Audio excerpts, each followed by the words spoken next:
going to be unboxing the Nikon D7000.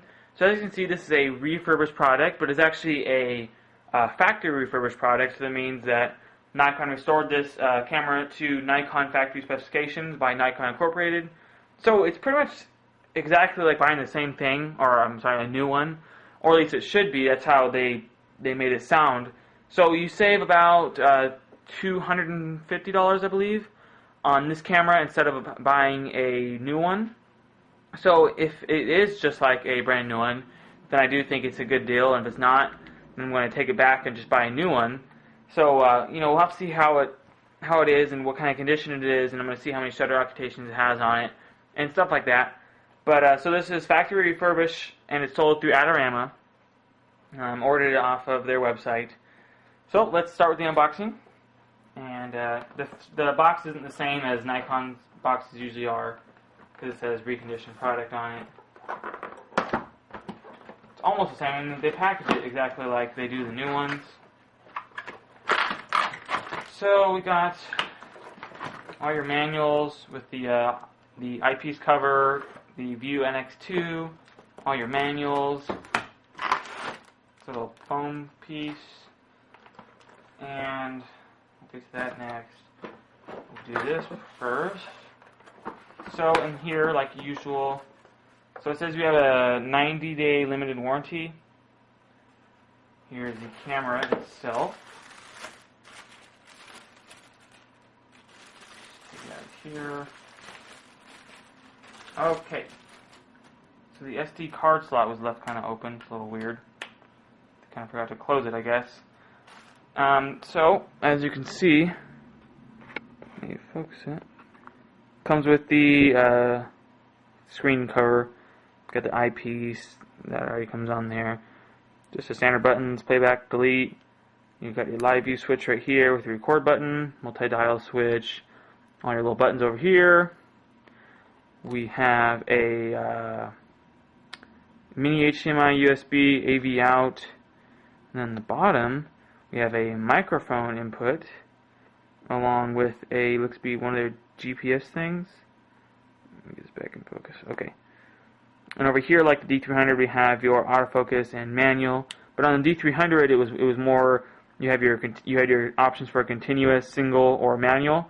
This one you just have autofocus or manual, and I'm sure you have to choose single or continuous in the menu. Have your bracketing button right here with your flash pop-up, and you have one multifunction switch on the front. Have your aperture ring on the front, like the D300. You got your dial on the back. Seems to be a little speaker right here on the top here, like the D300 and higher end cameras. You have continuous high, continuous low, single, timer, quiet shutter, mirror up, all that cool stuff. Put that back to single. And then you just have your, program auto, shutter, aperture priority, manual, and all those other good things. So it really looks pretty similar to the D300. Not in terms of size, it's the size of a D90. It is the weight of a D300 pretty much. It's a little heavier than D90, I believe. But it's definitely the size of the D90, which I really did like the size of the D90. It feels good in your hand. I don't know, it's got a good solid feel to it. It's really sturdy. I really like it so far. Next, I want to show you what comes in the other little box that was next to the camera. So we have the neck strap, but it does not say D7000 like my D300 one says D300 on it. This one's just a standard Nikon neck strap. Oh well, who cares about that anyways? Just a name. And we have the battery charger, and the battery looks to be like, it's not as wide as the older ones, but it looks to be deeper than the ones before. And one thing I like about this is on the D5100s, it had a wall plug, so you had to fit this into the wall. This one you don't. This one still has the cable like before. Which, I mean, I guess if you had to, you could deal with the wall type socket being on the battery charger itself, but it's nice when it's off. It doesn't really make a difference if it is or not, but if you're on a power brick, you don't really have room for something of that size, so you get the nice cord. And then we have the EL15 in a box. Like usually it just comes in a little with its battery protector on, but it actually comes inside the retail shipping packaging. I haven't seen that kind of thing before. Usually when you buy a camera, it would just come like this, but it came all in the retail packaging. So anyways, here's the battery. So it is a little, it kind of looks like a Canon battery now, like almost exactly like one. I'm not quite sure why I decided to do that, but I guess it has more shots per charge. Have your AV cables,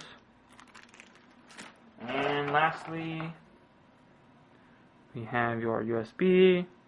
And there's one more thing. Oh yeah, so it does come with a socket adapter, I guess, or wall plug adapter if you were to use it, like the D50-100 charger. So that's pretty cool. I guess you could use both if you wanted to. This one, I'm sure, saves space compared to this cord right here. But as you know, if you have it using a power brick, or if you go to a hotel and you're not sure what's connected to the wall socket that's already there, you might want to bring the cord along just to make sure you can charge your camera. So now, next I'll be showing you this compared to the Nikon D300.